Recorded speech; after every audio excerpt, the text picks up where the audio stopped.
नमस्कार। सबसे पहले आप लोगों को गोड़ छूकर नमस्कार करती हूँ। और मैं ये बताना चाहती हूँ आपसे कि अभी जो कलकत्ता में हत्याकांड हुआ है, कोलकाता में बहुत दर्दनाक मौत हुई है।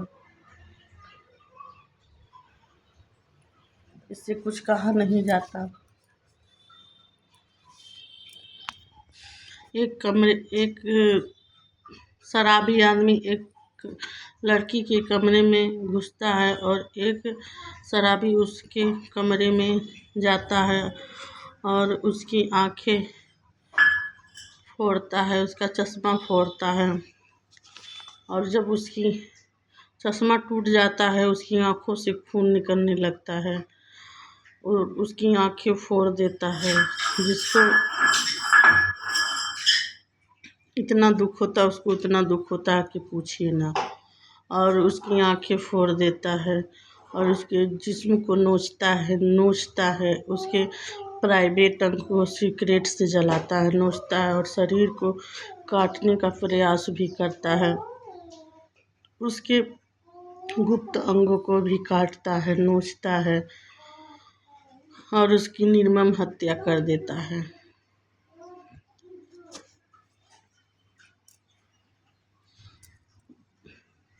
अब बताओ उसके साथ कौन सा व्यवहार लोग करें, क्या करें उसके साथ। और वो बेचारी पढ़ी लिखी, क्या उसके पास सब संस्कार थे, पढ़ी लिखी थी, उसके पास हर डिग्रियां थी, उसके पास कौन काम आया? ना थाना, ना पुलिस, ना आगे पीछे कोई काम नहीं आया। उसकी डिग्री क्या काम आए? कुछ नहीं। इसीलिए हम कहते हैं अपनी बहू बेटी और अपनी लड़की को इस लायक बनाओ को दो लोगों से लड़ सके। अगर जो वो एक दो लोगों का सामना करती तो शायद ऐसे लोग एक आदमी उसका हत्या नहीं कर पाता। बेचारी का प्राइवेट अंग काट काट के उसको जख्मी करके उसकी आंखों से खून निकल रहा था। सोचो उसके साथ कैसे वो बलात्कार किया। उसकी आंखें फोड़ के उसके जिस्म से खून निकल रहा था। कैसे उसके साथ बलात्कार किया, दुष्कर्म किया। सोच के रूह कांप जाता है। इसलिए अपनी बेटी को इस लायक बनाओ कि वो दो लोगों से लड़ सके। इस लायक बनाओ। आप अपनी बेटी को चाहे जितनी भी डिग्री दे दो, बट उसको इस लायक बनाओ कि एक दो लोगों का सामना करे। उसे हर मुसीबत में, हर सांचे में ढालो कि वो किसी का भी सामना करे। ऐसे कोई दारूबाज या कोई भी उससे एक आदमी का उसका कुछ ना बिगाड़ सके। अपनी बेटी को झांसी की रानी बनाओ। इस दरिंदों से थाना पुलिस क्या करेगी? बाद में आके इंसाफ दिला के क्या करेगी? उसके साथ जो दुष्कर्म हुआ, उसके साथ बताओ, उसको नोचता रहा, उसके प्राइवेट अंगों को काटता रहा, उसके साथ इतनी दर्दनाक मौत उसने दी। बताइए क्या बाद में थाना पुलिस घर वाले कोई भी जाके क्या करेगी? उसको तड़पा के उसके अंगों को काटा, नोचता रहा, काटता रहा। कभी निर्भया के साथ तो ऐसा कांड हो जाता है, कभी इसके साथ किसी की बहू बेटी के साथ ऐसा होता रहता है। हमेशा जब देखो कहीं किसी का बलात्कार, कहीं किसी का बलात्कार। क्या कोई किसी का कर लेता है? बाद में करके क्या करता है? उसको सज़ा भी मिले तो उसका दुख तो वापस नहीं आएगा। किसी की बेटी तो वापस नहीं आएगी, किसी की बहन तो वापस नहीं आएगी।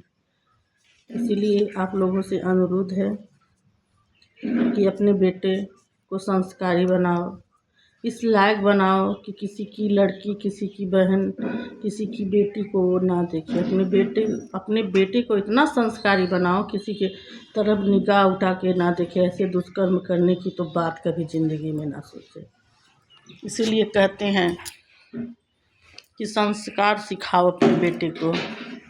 संस्कार सिखाने से अच्छा है कि ऐसे दुष्कर्म तो कभी नहीं करेगा, किसी की बेटी के साथ ऐसी हैवानियत तो नहीं करेगा, किसी का हत्या तो इस तरह नहीं करेगा। बताओ, उसकी आंखें फोड़ दी, चश्मा फोड़ दिया, उसकी आंखों से खून निकलता रहा, उसके प्राइवेट पार्टों को काटता रहा, नोचता रहा, फिर भी उसके साथ बलात्कार करता रहा।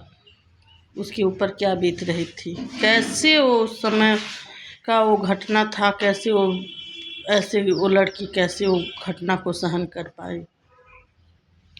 मुझे तो सोच सोच के रोना आता है कि कैसे उसका वो समय कटा होगा, किस तरह उसकी मौत हुई होगी।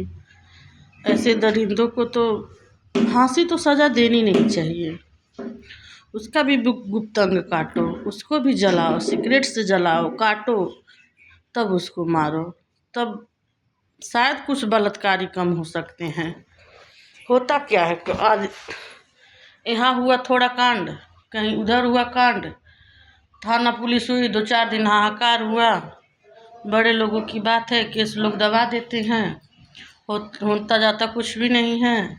हाँ चलो फांसी हो जाती है, डरने वाला कौन है? अगर जो डरने वाले लोग रहते हैं, शायद उन लोगों की रूह कांप जाती है, ऐसा काम नहीं करता।